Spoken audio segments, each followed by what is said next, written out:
Dans un contexte de cybermenace omniprésent, il est plus important que jamais de protéger l'accès aux données, l'accès à l'information. C'est pour ça qu'on profite du Room pour parler avec Olivier Morel, directeur général adjoint pour ILEX International. Bonjour. Bonjour.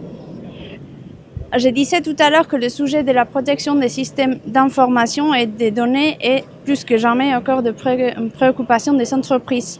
Quelles sont les solutions que vous proposez aux entreprises pour protéger ces données ? Alors nous, on est un acteur du contrôle d'accès logique, c'est-à-dire qu'on va apporter des fonctions d'authentification renforcée, de contrôle d'accès, et puis de single sign-on, c'est-à-dire d'authentification unique, pour apporter à la fois une vraie couche de sécurité pour contrôler l'identité des personnes qui vont accéder à quelque chose, et aussi pour leur apporter de l'ergonomie, pour faire en sorte que pour eux, ce soit simple dans leur usage, dans le contexte de la transformation digitale, évidemment. Et en parlant de l'authentification, quels sont les différents types ? Parce qu'il n'y a pas qu'un seul. Alors non, tout ce qu'on connaît, c'est le login password, évidemment. Après, il y a énormément de moyens pour s'authentifier.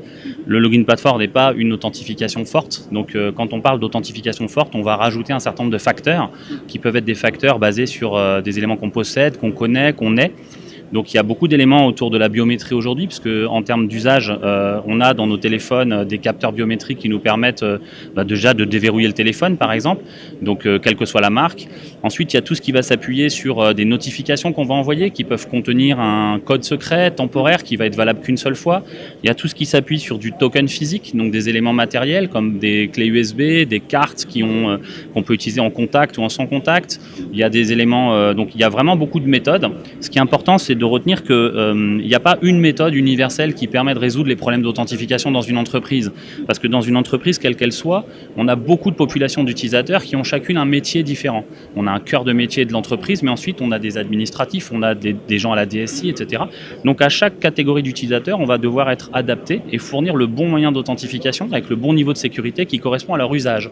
On ne peut pas donner la même chose à un livreur dans un camion qui accède à une appli mobile une fois dans la journée et à un trader qui va ouvrir 25 applications sur un ensemble de postes en même temps avec des trucs beaucoup plus sensibles. Donc il faut vraiment être conscient que dans une entreprise, on va avoir plusieurs moyens d'authentification, plus ou moins avec un niveau de sécurité plus ou moins élevé. D'accord ?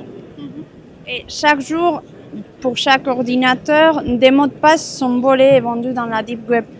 C'est un problème qui affecte de plus en plus les entreprises, mais aussi les utilisateurs. Sont les mots de passe vers la fin, est-ce qu'on va finir par jamais utiliser des mots de passe pour le remplacer pour une autre chose ou pas du tout ?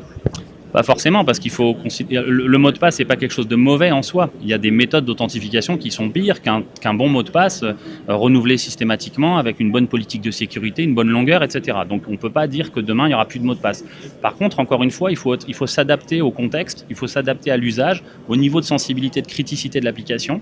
Donc on a de plus en plus tendance à utiliser, à concilier la sécurité et l'ergonomie. Ça veut dire que de plus en plus, maintenant, surtout en environnement mobile, on va utiliser des moyens d'authentification qui seront autre chose qu'un mot de passe. Parce qu'un mot de passe, il va être enregistré dans le téléphone, le téléphone va peut-être être perdu, donc évidemment, il y a une faille. Un mot de passe, c'est interceptable. Donc, il faut mettre en face de l'application, de la donnée à laquelle on veut accéder, le bon niveau de sécurité qu'on attend. Et à partir de là, on va définir s'il faut une authentification forte, multifacteur ou simple sur la base d'un mot de passe. D'accord ? Donc, c'est toujours une question d'appréciation entre d'un risque, d'un usage, d'une criticité de l'application, d'une sensibilité de la donnée.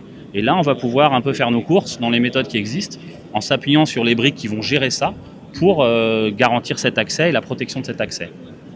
Et ici, dans le forum, on parle beaucoup des réglementations parce qu'il y en a plusieurs. On parle surtout de le règlement général de protection des données, mais il existe aussi le DSP2, la directive NIS. Comment peuvent les entreprises s'y adapter pour protéger ces données vraiment ?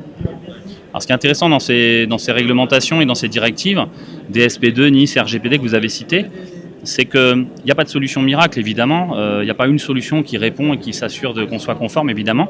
Sur notre sujet autour de l'authentification, le contrôle d'accès, dans ces trois domaines, si on prend ces trois réglementations-là, on a des éléments qui encouragent fortement la mise en œuvre d'une authentification renforcée, d'un contrôle d'accès aux applications ou aux données.